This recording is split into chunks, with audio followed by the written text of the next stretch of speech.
Assalamualaikum warahmatullahi wabarakatuh. Selamat datang kawan-kawan semua di channel Riam Biru. Terima kasih untuk kawan-kawan yang sudah berkenan hadir di channel ini. Apa kabar kawan-kawan semuanya? Semoga semuanya baik-baik aja, sehat selalu sekeluarga.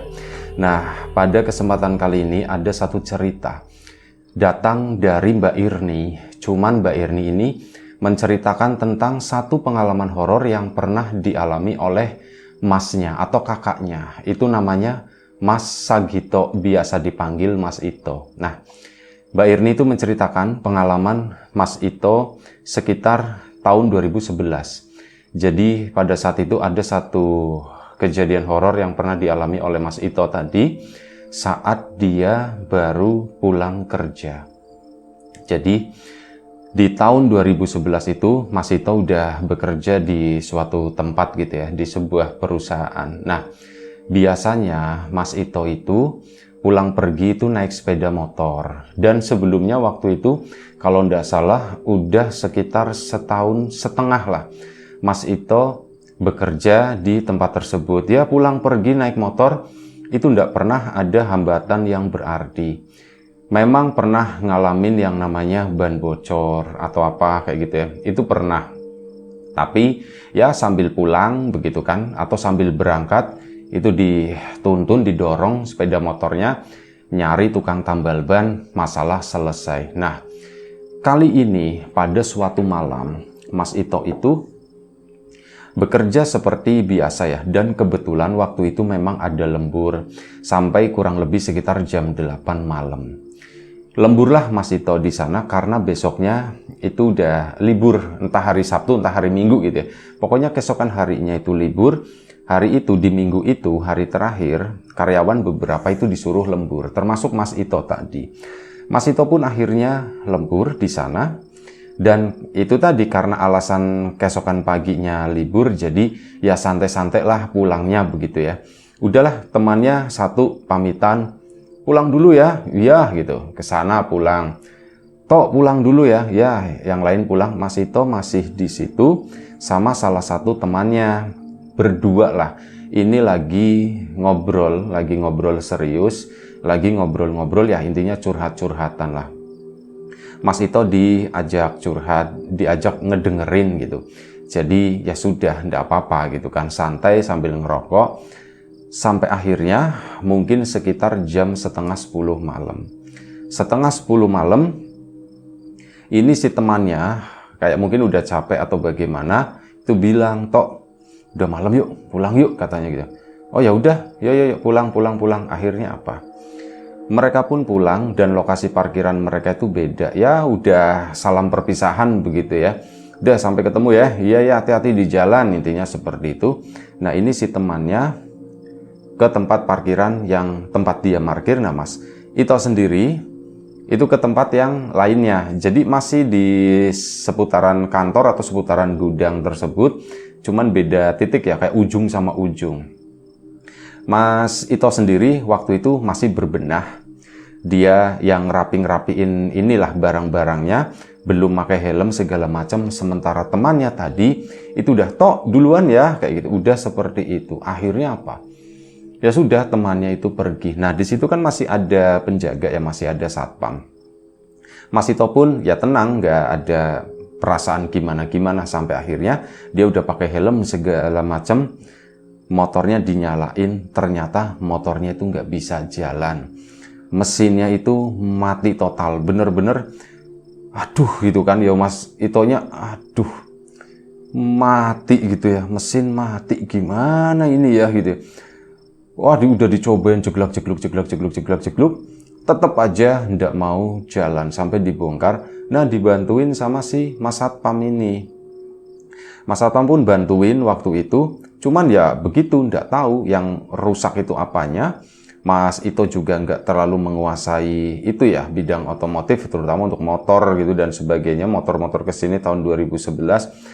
Kan biasanya ya cuma tinggal make, masalah bawa ke bengkel. Nah, Mas Ito termasuk orang yang seperti itu. Dia ndak ngerti gimana ya Mas ya. Nah, Mas Ito sebenarnya ada solusi waktu itu. Ya pinjam lah motor si Pak Satpam gitu ya. Cuman nggak enak karena apa?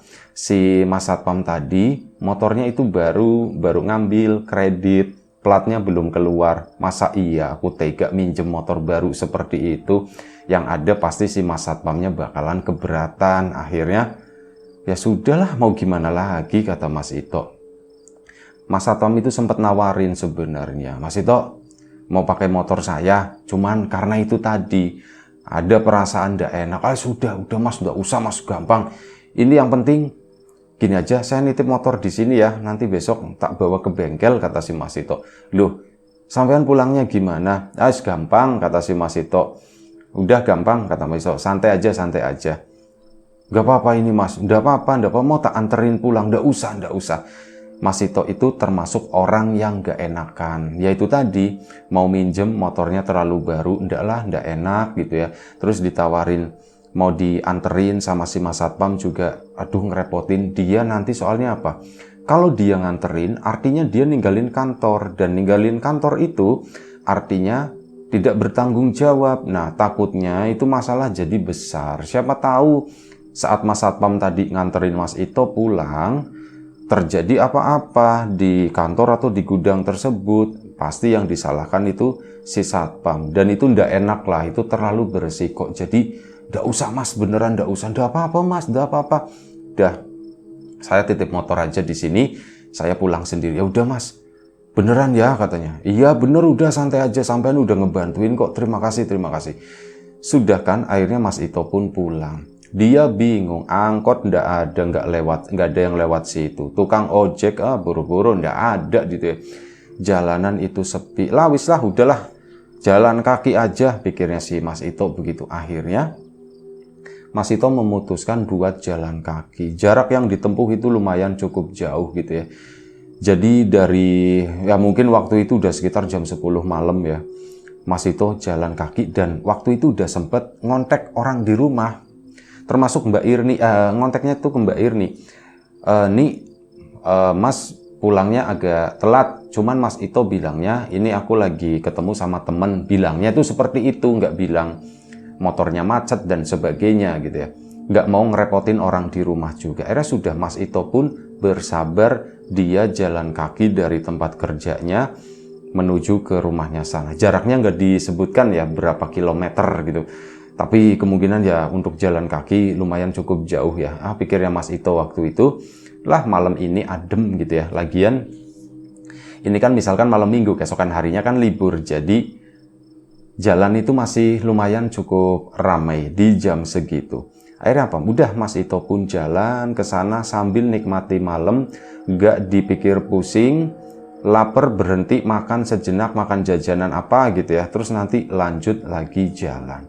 Dan sebelum kita lebih jauh ke dalam cerita, mohon izin sebentar aja mau promo bawang gorengnya Wiji terlebih dahulu. Seperti yang kawan-kawan lihat di samping saya ini ada 4 kemasan gitu ya. Ada 4 kemasan bawang gorengnya Wiji, bawang goreng renyah, bawang goreng premium, tanpa campuran apapun, tanpa singkong, tanpa tepung, bahkan gitu ya, bener-bener bawang murni digoreng.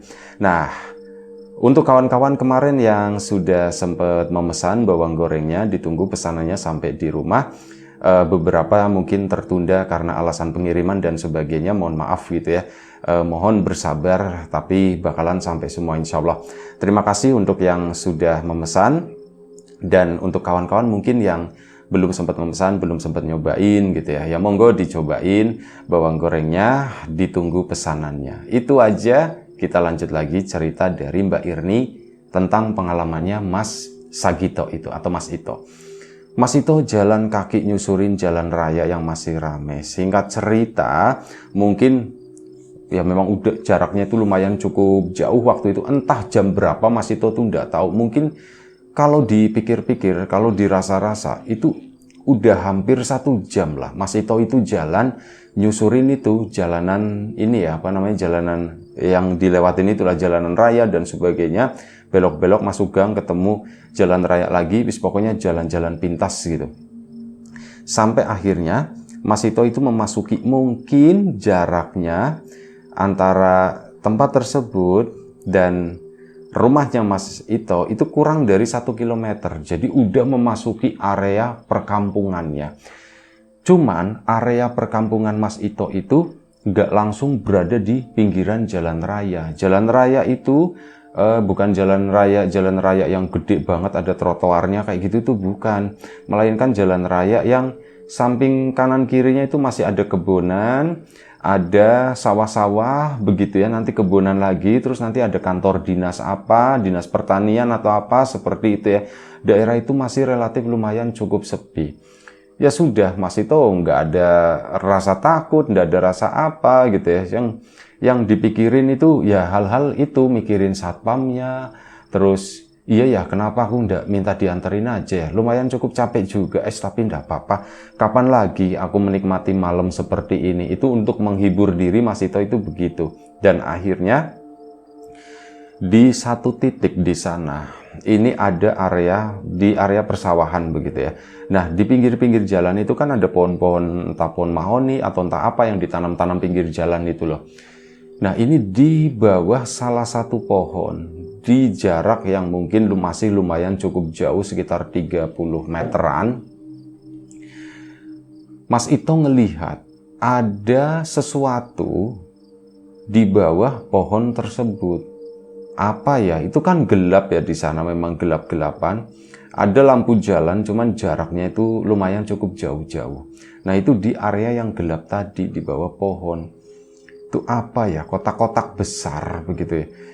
Itu apa ya di sana ya? Ayo sudahlah, jalan aja si Mas Ito. Dan oh, ini bukan di jalan rayanya, tapi udah memasuki area perkampungannya ya. Jadi jalannya pun nggak terlalu lebar, mungkin sekitar 4 meter, papasan 2 mobil begitu doang. Nah, di situ jalanannya pun lumayan cukup rusak, nggak semulus kayak jalanan yang di depan tadi. Nah, di kegelapan itu, Mas Ito makin mendekat ke arah sosok yang berada di bawah pohon pinggir jalan itu. Makin mendekat, bentuknya itu makin kelihatan. Duh, kok kayak ada kudanya gitu kan? Itu apa ya gitu ya? Oh, makin dekat, sampai akhirnya Mas Ito itu jelas-jelas melihat.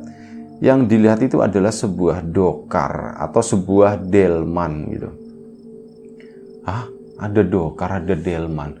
Seingatnya Mas Ito, alat transportasi ini sudah lama nggak dilihat di daerahnya. Kalau agak ke selatan lagi ke sana katanya itu masih ada. Cuman ya benar-benar di area pedesaannya begitu ya. Nah, ini daerahnya Mas Ito sendiri udah ya perbatasan antara desa sama kota gitu ya. Ini udah jarang banget. Terakhir aku ngeliat itu ya dulu waktu sekolah masih kecil gitu. Itu pun agak ke sana, nggak di daerah sini, nggak rute sini. Ngapain ya itu di situ ya? Ah, sudah Mas Ito pun lewat begitu aja, mungkin ditinggalin sama orangnya itu, jangan-jangan ada orangnya. Makin mendekat, ternyata ada di situ, ada orangnya lagi duduk di sana di atas. Ada orangnya. Mas Ito kan lewat begitu aja, karena apa? Jarak rumahnya itu udah lumayan cukup dekat, kurang dari 1 kilometer. Tapi ya, kurang dari 1 kilometer, katakanlah 1 kilometer gitu ya. Itu kan saat ditempuh itu mungkin ya memakan waktu yang cukup lama dan tentu saja menghabiskan tenaga yang nggak sedikit. Mas Ito sempat kepikiran, apa aku naik delman ini aja ya gitu ya. Tak bayar berapa gitu ya, cuman bapaknya mau ndak ya, udah malam begini gitu. Akhirnya Mas Ito pun tetap jalan ke situ. Nah, begitu ngelewatin, Mas Ito mendengar suara. Mas, suara itu bukan bapak-bapak, melainkan suara perempuan. Perempuan udah ibu-ibu lah suaranya begitu ya, perempuan yang udah lumayan cukup berumur. Mas Ito kan nengok. Bu, ternyata ibu-ibu yang bertengger di kursi delmannya di situ, di kursi kusir gitu ya. Kusirnya itu seorang perempuan.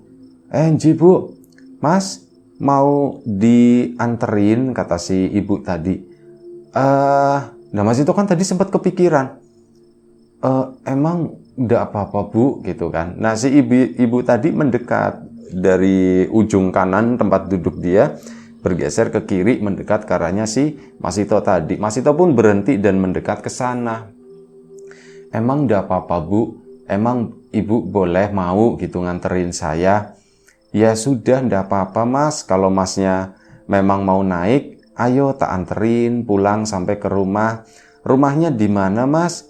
Oh, rumah saya di situ bu, di itu ke sana kampung ya, kurang lebih sekitar 1 kilometer. Oh ya sudah, kata si itu ya. Ya sudah mas, sini naik, kata si ibu tadi. Tapi bu, bu, nuwun sewu, ini kan cuman bawa 1 orang, kira-kira bayarannya berapa ya bu ya? Ya mas itu memastikan dulu gitu ya. Oh, masalah bayaran itu seikhlasnya panjenengan mawon gitu, seikhlasnya masnya aja, katanya begitu. Waduh, metode pembayaran seikhlasnya itu ndak enak, pikirnya si Mas Ito. Aku mending disebutin angkanya, kalau seikhlasnya aku ndak tahu, ini kan gak ada aturan bakunya. Dari sini ke sana berapa ya? Akhirnya aku mikir, bagaimana mas? Ditanya sama si ibu lagi. Iya bu, ya udah terlanjur begitu. Mas Ito kan memang orangnya tuh gak enak kan. Jadi kalau misal cancel gitu ya, batalin itu juga rasanya ndak enak. Ya sudah bu, monggo naik mas, kata si ibu tadi. Akhirnya Mas Ito pun naik ke sana, lewat belakang. Nah udah duduk, kok nggak jalan-jalan, pikirnya si Mas Ito. Dikiranya langsung cetrek-cetrek mundurin si kudanya, terus nanti jalan ke sana. Itu ditungguin si ibu tadi juga, dia masih diem gitu, masih sibuk dengan apa gitu di depan, sampai si ibu itu ngomong, mas tunggu sebentar ya mas ya, saya masih nunggu penumpang yang lain, katanya begitu. Oh iya bu, ndak apa-apa, pikirnya Mas Ito, semoga ndak lama gitu ya, semoga ndak lama. Kalau lama ya mendingan aku jalan kaki aja tadi ya gitu ya. Tapi akhirnya udah aku sabar-sabar aja, paling juga ndak lama. Beneran ndak lama, paling 2 menit lah. Dari situ si ibu itu juga tampak nengok ke belakang ke sana, mungkin nungguin penumpangnya gitu ya. Dan sekitar 2 menit, utuk datang seorang petani, bapak tani, pakai caping, buka baju, bapak-bapak bawa cangkul ke sana, naik delman itu, cegrek 1. Baunya itu amis, kata si Mas Ito. Baunya amis banget. Mungkin habis berburu bekicot kali ya, atau lah habis panen ikan di sawah atau bagaimana gitu. Baunya tuh amis bener, kata si Mas Ito. Sudahlah, biarin aja, aku diem aja. Pak, nyapa gitu kan. Si bapaknya itu cuman begitu doang, nggak banyak omong. Duduk berhadap-hadapan sama Mas Ito. Mas Ito sendiri ini duduknya dekat kusir di situ, dan si bapak duduk di belakang. Nah si ibu ini ngomong, mas, panjenengan duduknya di depan aja sama saya di sini. Ndak apa-apa bu. Oh ndak apa-apa, katanya, ndak apa-apa, sini mas, pindah ke sini aja, soalnya nanti masih ada beberapa lagi yang mau naik gitu kan, barangkali masnya itu ndak suka sama baunya. Ya sudah, benar juga gitu ya. Akhirnya Mas Ito pun lompat gitu ya, ngelangkahin gitu tadi tempat duduknya, dan akhirnya duduk di depan di sana. Mas, kok tumben pulang malam? Biasanya kan pulangnya ndak jam segini. Mas Ito, iya bu, itu motor saya tadi di kantor itu mati tiba-tiba gitu ya. Setelah ditanya kayak gitu, Mas Ito tuh kayak baru nyadar, biasanya nggak malam, berarti si ibu ini tuh sering lihat aku pulang, kata Mas Ito. Tapi hal itu nggak ditanyain. Datang lagi penumpang yang lain, kali ini perempuan dengan pakaian yang nggak jelas waktu itu, karena Mas Ito juga nggak ngelihat begini, cuman ngedengar suaranya. Mbak, cuman manggil begitu. Kata si ibu kusirnya gitu. Nah si perempuan itu naik ke atas, sereng. Baunya itu ndak enak lagi. Baunya itu, kata Mas Ito, kok kayak bau koreng ya waktu itu ya. Tapi Mas Ito diem aja. Yang satu amis, yang satu bau koreng itu. Aduh, kok baunya seperti ini. Mas Ito pun memberanikan diri akhirnya. Bu, nuwun sewu, penumpangnya masih banyak bu. Enggak kok mas, tinggal 1 lagi, katanya begitu. Oh tinggal 1 lagi, ya sudah. Mas Ito pun nggak nanya-nanya ngeliatin kegelapan sana. Ada rasa penyesalan waktu itu sebenarnya. Tahu gini mending aku tadi jalan kaki aja kali ya. Sudah dapat 100-200 meter ke sana ke depan. Kalau sudahlah enggak apa-apa, sudah aku udah terlanjur naik gitu ya. Ya itu tadi orangnya nggak enakan, ya apa-apa itu cuman dipikir, cuman diomongin di dalam hati doang si Mas Ito. Dan akhirnya apa? Itu yang terakhir udah datang kata si ibu tadi. Dan akhirnya Mas Ito kan nengok ya, begitu terakhir udah datang nengok ke belakang, ternyata nggak cuma satu, tapi ada kawan-kawan mungkin tahu ya, orang yang kembar tapi nempel begitu. Ada kan yang seperti itu, kembar nempel. Nah, itulah sosok yang dilihat oleh Mas Ito. Jadi badannya itu kayak nempel, badannya itu lebar, tangannya yang ada cuma 2, kakinya itu juga ada 2, cuman badannya itu lebar, kepalanya itu ada 2. Itu datang ke situ pertama Mas Ito, apa sih ya itu ya? Dilihatin ya, Mas Ito baru nyadar, astagfirullahaladzim, kok begitu ya yang naik ya? Itu gimana naiknya ya? Mas Ito itu sempat sampai mau turun, mau bantuin, soalnya itu kayaknya agak kesulitan buat naik, tapi akhirnya bisa juga. Mas Ito pun nggak jadi turun dari delman tersebut. Akhirnya udah duduk di situ, Mas Ito diem aja, oh berarti ini udah mau jalan. Dan akhirnya ya sudah. Nah kali ini yang ketiga itu baunya itu bau wangi, itu tambah ndak enak, bau amis, bau bacin kayak bau koreng, sama satunya itu bau wangi. Itu ndak enak banget kata Mas Ito.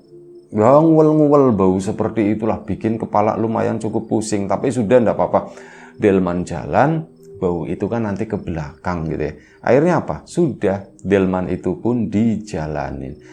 Jalan ketuplak-ketuplak ke sana, minggir ke tengah itu, ke tengah jalan ke sana ya. Nah, begitu minggir ke tengah jalan, kuda itu mulai berlari kan, keteplak. Dan begitu lari mungkin sekitar 50 meter ke depan ke sana, Mas Ito itu bingung. Dia kan awalnya tuh ngelamun, mikirin yang di belakang. Kok yang naik kok aneh-aneh, ada petani, ada perempuan, ada satunya kok badannya lebar banget gitu ya. Itu kayak orang kembar nempel seperti itu. Lah udahlah, aku udah mau mikirin seperti dia lagi ngelamun itu, tiba-tiba nyadar tentang sesuatu yang ada di depannya, itu yaitu kuda. Ternyata sebelumnya dilihat oleh Mas Ito itu yang narik itu adalah seekor kuda. Tapi begitu dia nyadar lagi, ternyata yang narik itu bukan kuda, melainkan orang. Ada 2 orang di situ diikat di ininya ya, apa sih namanya ya? Pokoknya yang tongkat itunya lah, yang buat ngikat kuda itu ada namanya, tapi narator lupa. Nah ini di dua-duanya itu kayak gitu, kayak narik begini, kayak dikasih tali seperti itu, kayak gitu mereka tuh berjalan keteplak. Nengokan ke si ibu yang di samping. Ibu yang di samping tuh cuman senyum begitu ya. Lagian kondisi kan gelap, mukanya juga enggak terlalu kelihatan. Mas itu mau ngomong ya gak enak. Disitulah dia itu udah mulai merasakan ada sesuatu yang aneh, ada sesuatu yang menakutkan. Dan delman itu tuh jalannya tuh cepet banget. Nah di tengah kebingungan itu justru mungkin baru 1 menit lah Mas Ito jalan, seret, tahu-tahu delman itu udah sampai di depan rumahnya. Mas Ito bingung, kok udah sampai? Mas udah sampai, rumahnya di sini kan? Oh enji bu. Mas Ito akhirnya ya buru-buru begitu kan, dia itu mau ini apa namanya, mau bayar. Nah begitu mau bayar kata si ibu, ndak usah mas, katanya begitu. Bu ndak apa-apa bu, ndak usah katanya, ndak usah, cepet kamu turun. Nah kali ini si ibu-ibu itu galak bukan main. Udah cepetan, buruan turun, kamu udah sampai di rumah gitu. Dimarahin begitu, matanya tuh sambil melotot. Narator itu bayanginnya itu Suzana gitu ya. Ya seperti itu, sana turun, kamu udah sampai di rumah. Itu malah diomelin. Mas Ito pun akhirnya turun. Lah ini gimana? Akhirnya apa? Delman itu jalan lagi ke sana, udah sampai di depan rumah ya. Dan yang dibawa sama ibu-ibu itu yang naik delman tersebut itu bukan 3 orang yang itu aneh-aneh itu. Semuanya memang bener kayak orang tapi dibungkus, cuman bukan kayak pocong juga. Kalau pocong kan diketik terapi gitu ya, kalau yang di film-film itu seperti itu. Nah ini tuh enggak ya, kayak dibungkus-bungkus kain begitu doang. Itu ada 3, sementara yang terakhir itu yang paling belakang itu yang tampak itu tadi apa namanya, yang lebar badannya itu seperti Mas itu cuman ngeliatin delman itu seret, dan setelah itu jalan itu cepet banget. Mas Ito sampai di depan rumah, dia itu nggak nyadar kalau posisi dia itu terduduk di sana, terduduk di lantai gitu ya waktu itu. Dan akhirnya apa, disadarin oleh bapak. Bapak kan nungguin Mas Ito itu kok nggak pulang-pulang gitu ya. Akhirnya, Tok, kamu lagi apa gitu. Si Mas Ito pun langsung nengok, dibantuin bangun sama bapak akhirnya. Tok, kamu kenapa kok duduk di situ, Pak? Pak, aku nggak ngerti Pak, aku nggak tahu habis ngalamin apaan Pak. Ya sudah, sini masuk dulu. Akhirnya sudah, masuklah si Mas Ito kan ke dalam rumah. Nah di situ anggota keluarga pun bangun, Mbak Irni dan semuanya begitu ya. Waktu itu Mas Ito sampai di rumah itu sekitar jam 12 malam lewat 5 menit. Jam tengah malam lewat sedikit lah waktu itu. Dan Mas Ito sendiri nggak tahu, kayaknya aku itu harusnya sampai rumah itu sekitar jam 1 pagi deh. Soalnya aku ngabisin waktu di jalan itu udah lama banget, dari sini jalan ke sini gitu ya. Tapi kok bisa-bisanya seperti itu gitu ya. Ya Mas Ito menceritakan semuanya apa yang tadi dia alami malam itu ke keluarganya, ke bapak, termasuk ke Mbak Irni. Awalnya Mbak Irni itu nggak percaya dengan apa yang diceritakan oleh Mas Ito tadi. Tapi ya mau gimana lagi, kakaknya itu kan orangnya memang agak sedikit orangnya nggak enakan, cenderung pendiam seperti itu. Dia kalau cerita, kalau ndak yang penting-penting banget ya enggak. Dan hal seperti ini diceritakan, artinya ya kemungkinan yang diceritakan oleh Mas Ito itu benar. Dan mengenai motor dan sebagainya begitu ya. Intinya malam itu sampai di rumah, Mas Ito pun istirahat dan sebagainya. Keesokan paginya akhirnya apa, Mas Ito diantar sama Mbak Irni ke kantornya, ke sana. Ketemu sama Mas Satpam lagi. Nah motornya diambil, akhirnya didorong begitu ya.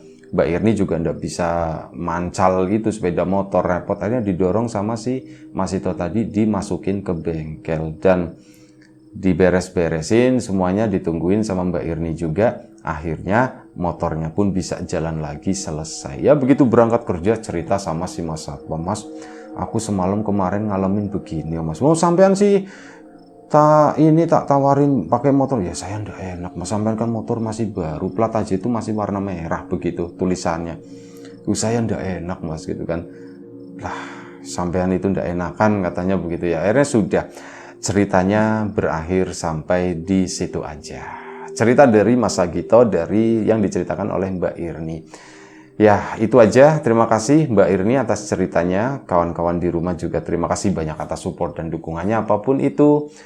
Kawan-kawan subscriber, kawan-kawan membership, kawan-kawan yang udah kasih support dalam bentuk super thanks ke Riam Biru, terima kasih banyak. Kawan-kawan yang udah ngasih like, udah nge-share ke yang lainnya, kawan-kawan yang udah ninggalin komentar juga terima kasih banyak. Kawan-kawan yang sudah memesan bawang gorengnya Wiji, tentu saja tak lupa terima kasih banyak atas pesanannya. Kawan-kawan yang belum sempat memesan, ditunggu pesanannya. Dan doa terbaik dari kami untuk kawan-kawan semua, semoga selalu diberi kemudahan dalam hal apapun, termasuk kemudahan dalam hal rizki. Yang sakit segera diberi kesembuhan, yang sehat tetap dijaga kesehatannya. Baik, sampai jumpa di episode selanjutnya. Riam Biru, jaga kesehatan kawan-kawan. Sekali lagi terima kasih banyak. Assalamualaikum warahmatullahi wabarakatuh.